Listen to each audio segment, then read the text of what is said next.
નમસ્કાર મિત્રો, આજે આપણે ટેલિગ્રામ પર મૂકેલા નફા અને ખોટના દાખલાઓનું સોલ્યુશન કરવાનું છે. તો જોઈએ તેમાં પહેલો દાખલો. એક દુકાનદાર મોબાઈલની કિંમત તેની કિંમત કરતાં 50% વધારે લખે છે. તો અહીંયા આપણે ટકાવારી જ મેળવવાની છે, તો આપણે તેને 100% લઈએ. મોબાઈલની કિંમત 50% વધુ માર્કઅપ કરે છે, એટલે ચિહ્નિત કરે છે, તો 150. હવે શું કીધું છે? અનુક્રમે 2 ડિસ્કાઉન્ટ આપે છે, તો 20%નું ડિસ્કાઉન્ટ એટલે 4/5 લખી શકાય, કારણ કે 20%ને 1/5 લખીએ એટલે 5ની સાપેક્ષે 1નું ડિસ્કાઉન્ટ. તેવી જ રીતે 15%ને આપણે 17/20 લખી શકીએ. હવે આ બંનેને આપણે સાદુરૂપ આપીએ તો અહીંયા 20 પંચા 100 અને 150 ભાગ્યા 100 કરીએ એટલે 3/2 આવશે, ગુણ્યા 4 ગુણ્યા 17. અહીંયા 2 વડે ભાગાકરીએ એટલે 2 દુ 4, 17 6 102.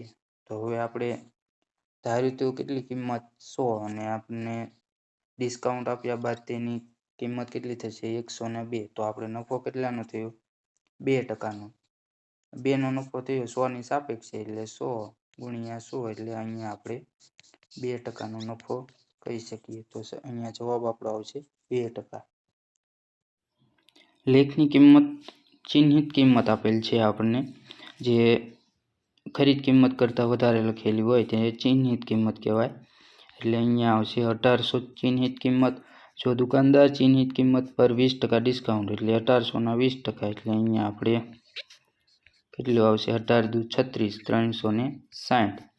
હવે શું કીધું છે? અને પછી તેને 340 રૂપિયાનો નફા પર વેચવામાં આવે છે. તો વસ્તુની આપણે મૂળ કિંમત કેટલી છે તે કહેવાનું છે. તો મૂળ કિંમત 340, નફો પણ બાદ કરીએ, આમાં એડ કરી દઈએ એટલે 0 1 અને અહીંયા આવશે 700. તો હવે ટોટલ આપણે ચિહ્નિત કિંમતમાંથી આ 700 બાદ કરી દઈએ એટલે આપણને મૂળ કિંમત મળી જશે. તો અહીંયા 1800માંથી 700 બાદ કરીએ એટલે અહીંયા આપણો જવાબ આવશે 1100. તો સાચો જવાબ અહીંયા થશે ડી, 1100. મોબાઈલની કિંમત આપણને 2000 આપેલ છે. જો દુકાનદારે કિંમત 30% માર્કઅપ એટલે વધુ લખી હોય ખરીદ કિંમત કરતાં, તો અહીંયા આપણે ટકાવારી જ આપેલી છે ઓપ્શનમાં, તો આપણે 100 લઈએ, કારણ કે તેની મૂળ કિંમતનો કાંઈ અહીંયા ઉપયોગ છે નહીં. તો તેની 30% વધુ કરીએ એટલે 130. હવે શું કીધું? 10%નું ડિસ્કાઉન્ટ એટલે અહીંયા આવશે 10%નું ડિસ્કાઉન્ટ આપીએ તો 13 આવશે. 13 ડિસ્કાઉન્ટ આપીએ 130માંથી 13 ડિસ્કાઉન્ટ એટલે 117 આવશે. તો અહીંયા આપણે 100માંથી કેટલાનો વધારો થયો? નફાની ટકાવારી આપણે મેળવી હોય તો 100થી 117 થયા. તો અહીંયા આપણે ટોટલ નફો થશે 17%નો. 3600 રૂપિયામાં ટેબલ વેચીને જે નફો મળે છે તે જ ટેબલને 1200 રૂપિયામાં વેચીને થયેલા નુકસાનની બરાબર છે. જ્યારે કોઈ પણ આવો દાખલો આવે કે નફો અને નુકસાન, નફામાં વેચતા આટલામાં વેચતા નફો એટલો અને આટલામાં વેચતા નુકસાન એટલું, બે બરાબર થાય, ત્યારે બંનેને આપણે સરવાળો કરી તેને 2 વડે ભાગી દેવાનો, એટલે તેની મૂળ કિંમત મળી જશે. અહીંયા આવશે 4800 અને 2 વડે ભાગીએ એટલે 2400. આ 2400 તેની મૂળ કિંમત થશે. હવે શું કીધું છે? જો 40% નફો મેળવવા માટે ટેબલને કયા ભાવે વેચવું પડે? તો બસ 2400ના 40% નફો એટલે 140 થશે છેદમાં 100. અહીંયા 20 કેન્સલ અને 24 × 240 એટલે 2400 અને 24 × 96, 960, 0 6 3 1 અને 3360. તો અહીંયા જવાબ આપણો આવશે 3360. મોનાએ એક પ્રિન્ટર ખરીદ્યું અને સોનાને 2400 રૂપિયામાં વેચ્યું અને 20%નો નફો થયો. તો 20%ને આપણે 1/5 લખી શકીએ. 5ની સાપેક્ષે 1નો વધારો નફો થયો એટલે 5થી 6. મોના 5 અને સોનાને તેણે વેચ્યું એટલે 6.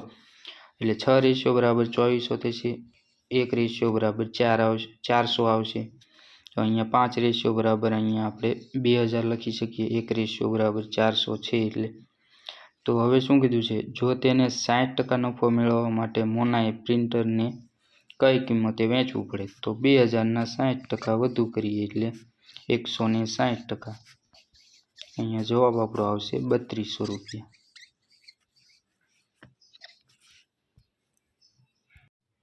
$10નું ડિસ્કાઉન્ટ ઓફર કર્યા પછી અરુણે 20%નો નફો કર્યો હોય તો ચિહ્નિત કિંમત ખરીદ કિંમત કરતાં કેટલા ટકા વધુ છે.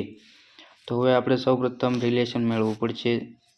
તો 10%નું ડિસ્કાઉન્ટનું રિલેશન આપણે ચિહ્નિત કિંમત અને વેચાણ કિંમત વચ્ચેનું હોય છે. તો 10%નું ડિસ્કાઉન્ટ 10%ને 1/10, 10ની સાપેક્ષે 1નો ઘટાડો એટલે 10 થી 9.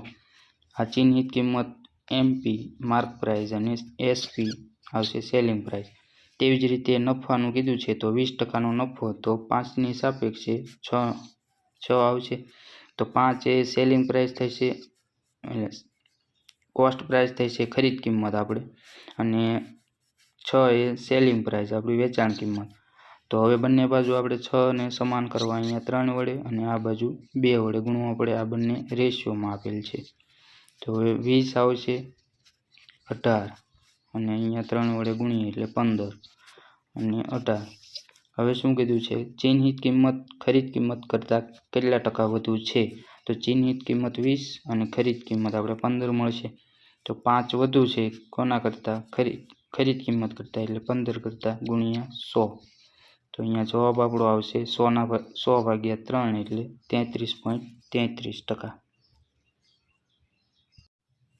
રાહુલ 40,000 રૂપિયાની બાઇક અને સાયકલ ખરીદે છે. તે બાઇકને 20%ના નફામાં અને 10%ના નુકસાને સાયકલ વેચે છે. જો બંને વ્યવહારોમાંથી ન તો નુકસાન ન કે નફો મળતો હોય તો સાયકલની અંદાજિત કિંમત કેટલી છે. બંનેના વેચાણ કરવાથી ન નફો ન નુકસાન એટલે ટોટલ આવશે 0. અને બાઇકને આપણે કેટલા 20% નફામાં એટલે +20, અને સાયકલને 10% નુકસાનમાં એટલે -10. તો અહીંયા 10 0માંથી 10 -10 બાદ કરીએ એટલે અહીંયા આવશે 10, અને 20માંથી 0 બાદ કરીએ એટલે 20. અહીંયા 1/2. આ આપણને ગુણોત્તર મળ્યો, કિંમતનો ગુણોત્તર મળ્યો 1/2. તો હવે શું કીધું છે, સાયકલની અંદાજિત કિંમત કીધું છે તો 2 રેશિયો સાયકલની કિંમત થશે. તો 2 અને ટોટલ 3 ગુણ્યા 40,000. તો અહીંયા આપણે 80,000 / 3 કરીએ એટલે જવાબ આપણો આવશે 3 દુ 6,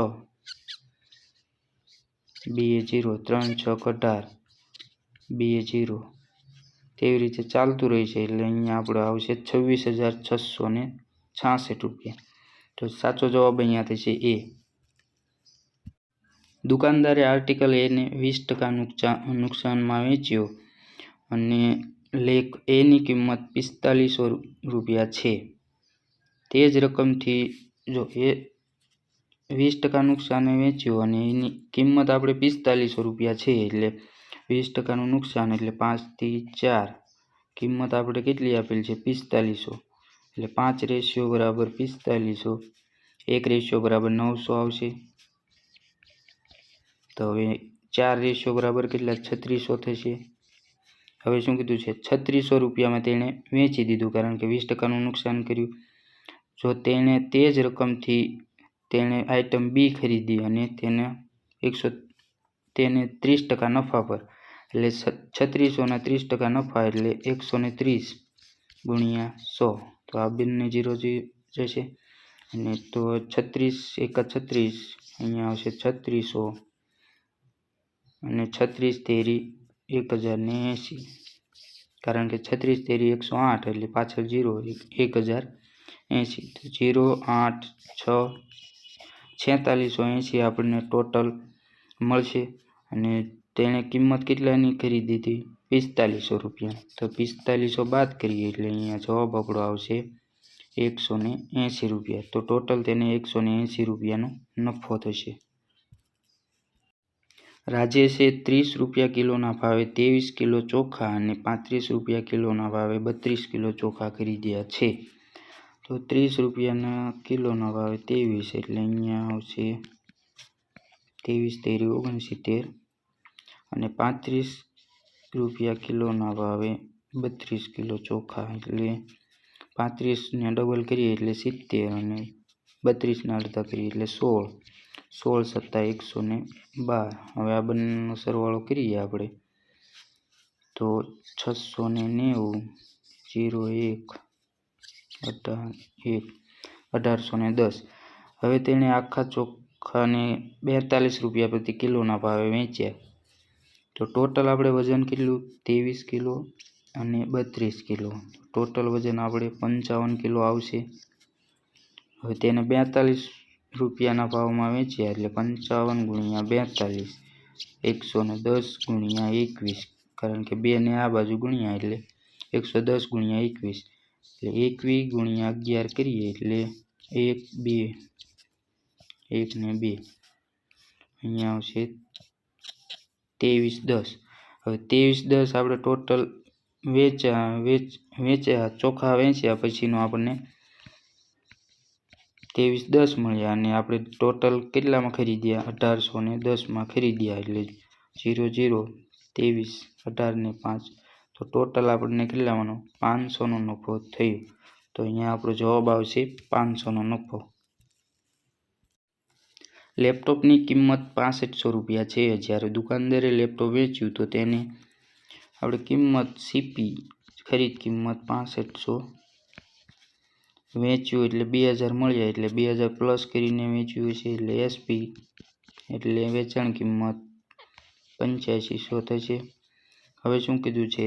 જો દુકાનદારે તેને 15% ડિસ્કાઉન્ટ ઓફર કરે છે તો 8500માં વેચાય એટલે 15% ડિસ્કાઉન્ટ એટલે 100 થી 85, એટલે ડિસ્કાઉન્ટ આપણે માર્ક પ્રાઇસ અને સેલિંગ પ્રાઇસ વચ્ચે અપાય, એટલે સેલિંગ પ્રાઇસ બરાબર 8500 બરાબર 85 થશે, તો 1 રેશિયો બરાબર 100 થશે. તો અહીંયા શું કીધું છે? લેપટોપની ચિહ્નિત કિંમત એટલે માર્ક પ્રાઇસ મેળવવાનું કીધું છે, તો 1 રેશિયો બરાબર 100, તો 100 રેશિયો બરાબર 10,000 થશે. તો અહીંયા જવાબ આપણો આવશે 10,000.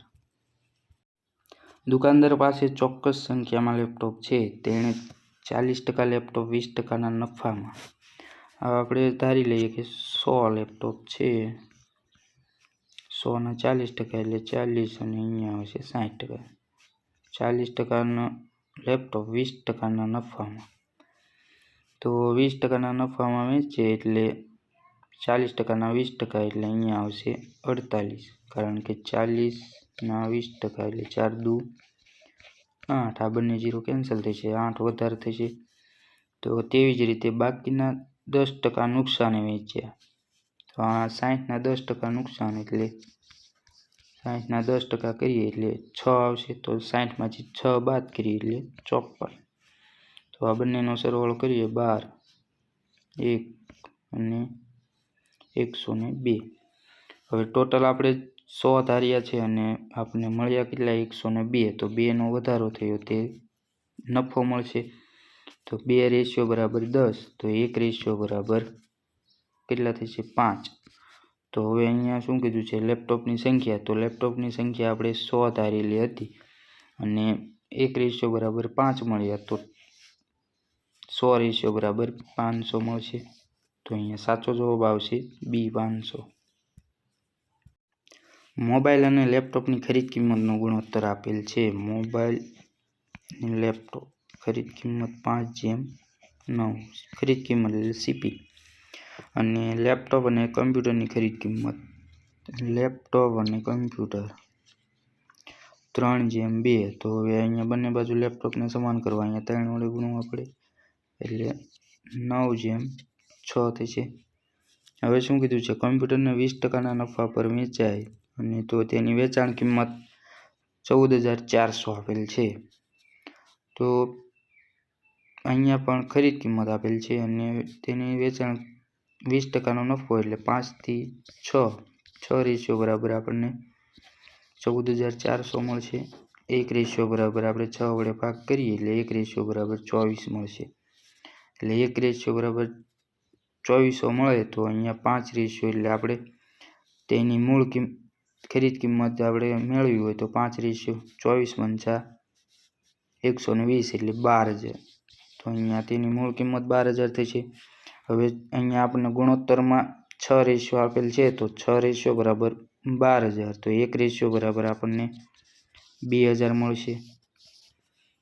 હવે શું કીધું છે, તો મોબાઈલ અને લેપટોપની કિંમતમાં શું તફાવત? તો મોબાઈલ 5 છે અને લેપટોપ 9, તો બંનેનો તફાવત 4 અને 1 રેશિયો બરાબર આપણને 2,000 આપેલ છે અને આ બંનેનો તફાવત 4 રેશિયો છે, તો ગુણ્યા 2,000. તો અહીંયા જવાબ આપણો આવશે 8,000. તો સાચો જવાબ અહીંયા થશે બી, 8,000. હું આશા રાખું છું કે તમને આ વિડીયો સમજાઈ ગયો છે અને બધા જ દાખલાઓ સમજાઈ ગયા છે. જો કોઈ પણ વિદ્યાર્થીઓને ટેલિગ્રામ ચેનલ જોઈન કરવી હોય તો તેની લિંક આપણે ડિસ્ક્રિપ્શનમાં મૂકેલ છે, તેમાં જઈને એડ થઈ જશું.